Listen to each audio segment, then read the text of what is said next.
I would like to draw the attention of Degree 1 English Honours students on the poem The Eve of St. Agnes, which I was teaching before the closure of the college because of the corona disease. My dear students, please pay attention to the poem. I'm going to talk on the medievalism of the Eve of St. Agnes.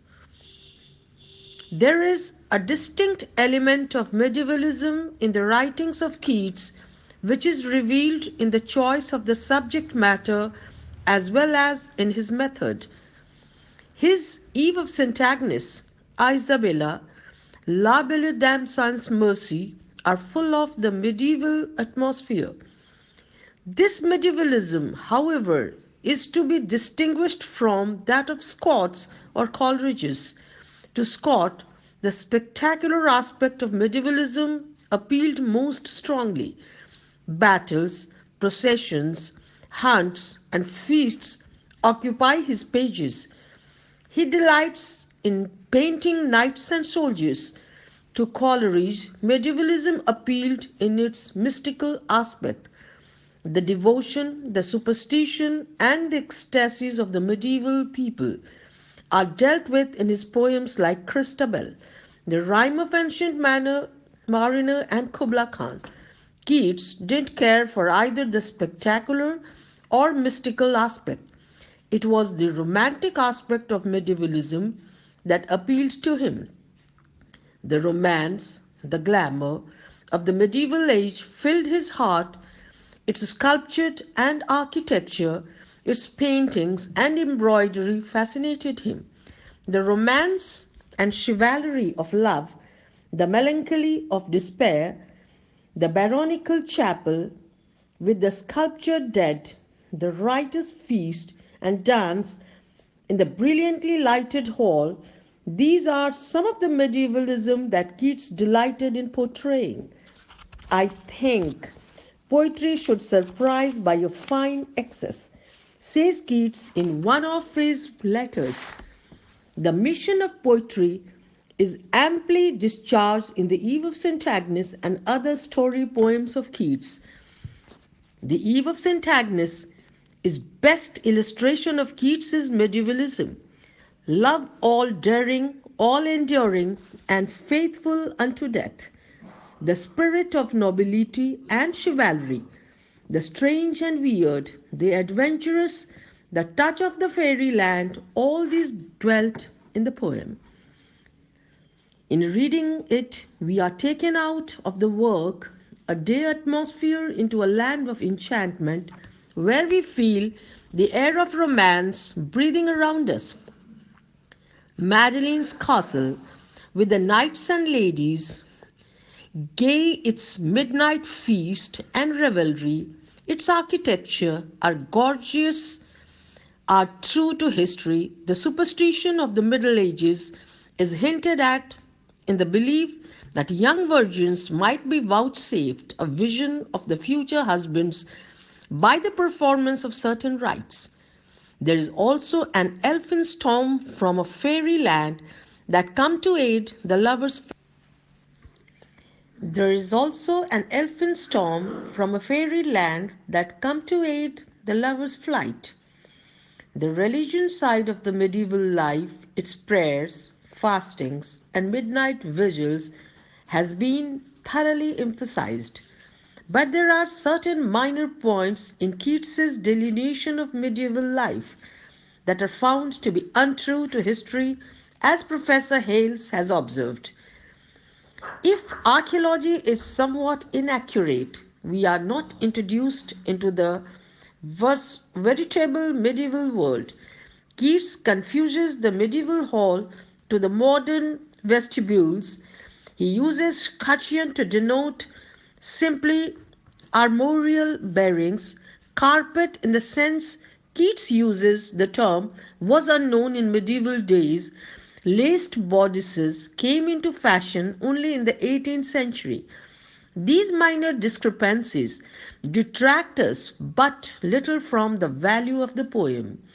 Even Scott was not perfect in this respect.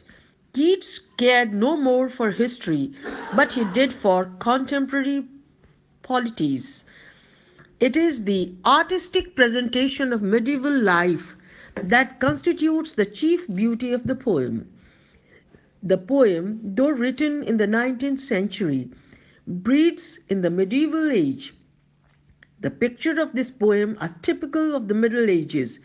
The popular superstition with the medieval background of this poem is based on the idea given in Burton's Anatomy of Melancholy, another in Brand's Popular Antiquity, Chaucer's Troilus and Cressida, Shakespeare's Romeo and Juliet, and Scott's The Ballad of Lochinvar. The poem has hardly anything modern except the fact that the main source of the poem is Keats's own passionate love for Fanny Brown. The daring love from the care of her hostile and formidable family is much older a theme which Keats has depicted in this poem. The life of the then Scotland finds true description in this poem. The carved angels, ever eager-eyed, stared where upon their heads the cornice rests. The noisy revelry of the Baron and his guests, and the blaze of light in the chamber in which these guests are assembled, are contrasted with the hushed silence of that part of the castle in which the lovers move, and the soft subdued moonlight that lights their path. The medieval finds its way in these lines. To continue with the topic, brushing the cobwebs with his lofty plume, the terms like beadsman, sculptured dead, knights, cavalier, old romance, pale latticed chill, elves and fays, old legends, citadels, etc. are the real medieval words. The prevailing superstition of the medieval age is the theme of the poem.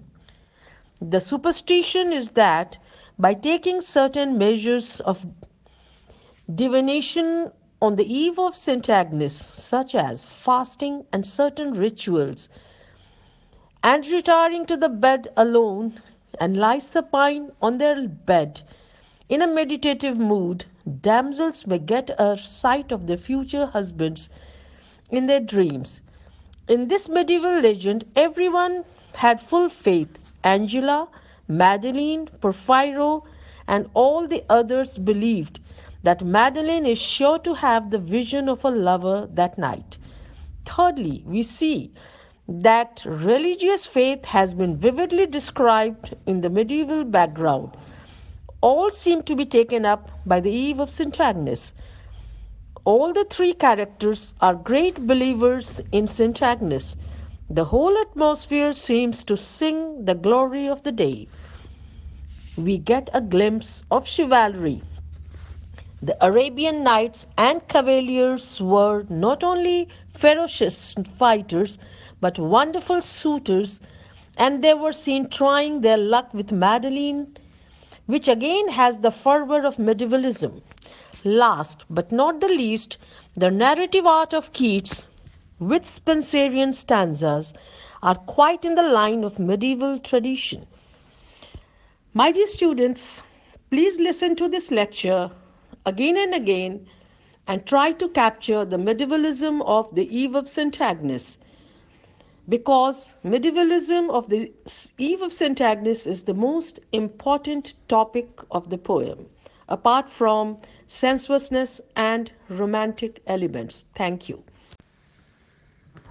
I would like to draw the attention of Degree 1 English Honours students on the poem The Eve of St. Agnes, which I was teaching before the closure of the college because of the corona disease. My dear students, please pay attention to the poem. I'm going to talk on the medievalism of the eve of St. Agnes. There is a distinct element of medievalism in the writings of Keats which is revealed in the choice of the subject matter as well as in his method. His Eve of St. Agnes, Isabella, La Belle Dame sans Mercy are full of the medieval atmosphere. This medievalism, however, is to be distinguished from that of Scott's or Coleridge's. To Scott, the spectacular aspect of medievalism appealed most strongly. Battles, processions, hunts, and feasts occupy his pages. He delights in painting knights and soldiers. To Coleridge, medievalism appealed in its mystical aspect. The devotion, the superstition, and the ecstasies of the medieval people are dealt with in his poems like Christabel, The Rime of Ancient Mariner, and Kubla Khan. Keats didn't care for either the spectacular or mystical aspect. It was the romantic aspect of